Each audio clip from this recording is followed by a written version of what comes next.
আসসালামু আলাইকুম। ভালো আছেন? ভালো থাকবেন। আমি আপনাদের ভালো থাকার উদ্দেশ্য নিয়ে কিছু কথা বলবো। কথা হলো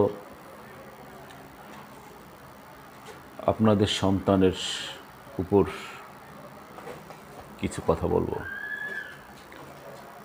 আপনার সন্তানের নিরাপত্তার জন্য prime minister Sheikh Hasina, government of the people Republic of Bangladesh, prime minister Sheikh Hasina অত্যন্ত উদ্বিগ্ন হয়ে আছেন।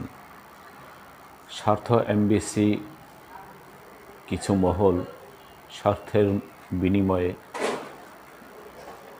ছাত্রদের জীবনের বিনিময়ে আইন শৃঙ্খলা পরিস্থিতির অবনতির ঘটানোর অপচেষ্টা চালিয়ে যাচ্ছেন। নিরাপত্তার স্বার্থে আপনার ছেলেকে আপনি ঘরে রাখুন, সেভে রাখুন। আপনার সন্তান আপনার ভবিষ্যৎ। আপনার সন্তান ক্ষতি হয়ে গেলে দেশে সরকার কোনো দায়ভার নেবে না। জানেন তো, বিপদে পড়ে গেলে কেউ পাশে থাকে না। তাই আপনার সন্তানের জন্য আপনিই যথেষ্ট।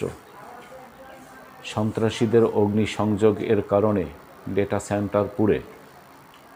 সেন্টার পুড়ে যাওয়ায় এবং স্পিড তার পুড়ে যাওয়ার কারণে সারা বাংলাদেশে ইন্টারনেট সেবা বন্ধ ঘোষণা করা হয়েছে। এই ইন্টারনেট এর কারণে বাংলাদেশে ব্যবসা বাণিজ্য অনেক নষ্ট হয়ে যাচ্ছে, অনেক ক্ষতিগ্রস্ত হয়ে যাচ্ছে। বৃহস্পতিবার থেকে আজ মঙ্গলবার পর্যন্ত বাংলাদেশে কয়েক হাজার কোটি টাকা লসের মুখে দাঁড়িয়েছে। বাংলাদেশ টেলিভিশন, সেতু ভবন, পুলিশের গাড়ি ভাঙচুর, সাধারণ জনগণের মোটরসাইকেলে অগ্নিসংযোগ দিয়ে বাংলাদেশের সম্পদকে নষ্ট করে দিয়েছেন কিছু স্বার্থহীন লোক। তাই আপনার সন্তানকে ঘরে রাখুন, সেভে রাখুন। আপিল বিভাগ কোটা আন্দোলনকে কেন্দ্র করে এই কোটার জন্য ছাত্ররা আন্দোলন ডেকেছিলেন, ভুলটা করেছিলেন বাংলাদেশের শিক্ষামন্ত্রী।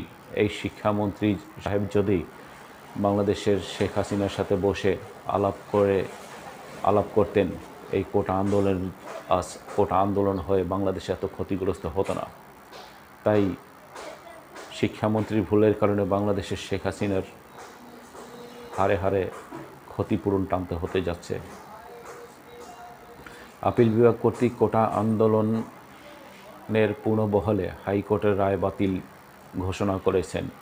মেধায় 93% দিয়েছেন, মুক্তিযোদ্ধাদের জন্য দিয়েছেন 5%, ক্ষুদ্র ও নৃগোষ্ঠীর জন্য দিয়েছেন 1%, প্রতিবন্ধীদের জন্য দিয়েছেন 1%। এটা হলো হাইকোর্টের রায়। বাংলাদেশ সরকার আজ যে অবস্থায় আছেন, অনেক লোক মারা গিয়েছেন, অনেক লোক আহত হয়েছেন। যারা আহত হয়েছেন হসপিটালে ভর্তি, তাদের খরচের টাকা কে টানবেন? যার যার ফ্যামিলি সেই বহন করবেন।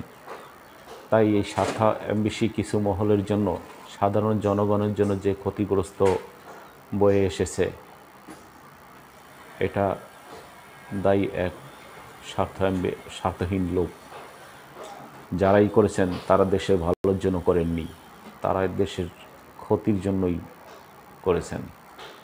তাই প্রত্যেকটা মানুষকে আমি বলবো, প্রত্যেকটা ভাই বোনদেরকে আমি বলবো, চাচা চাচি, ফুপা ফুপু যেই হোক না কেন, সবাই আমার ভাই, সবাই আমার আত্মীয় স্বজন, সবাই আমার বাংলাদেশের নাগরিক। সবাইকে আমি বলবো, সবাই যেন এই কোটা আন্দোলনের থেকে বিরত থাকেন, দেশকে বাঁচান। দেশ বাঁচলে মানুষ বাঁচবে, মানুষ বাঁচলে দেশ বাঁচবে, দুটাই সমান অধিকার। তাই আমরা দেশের জন্য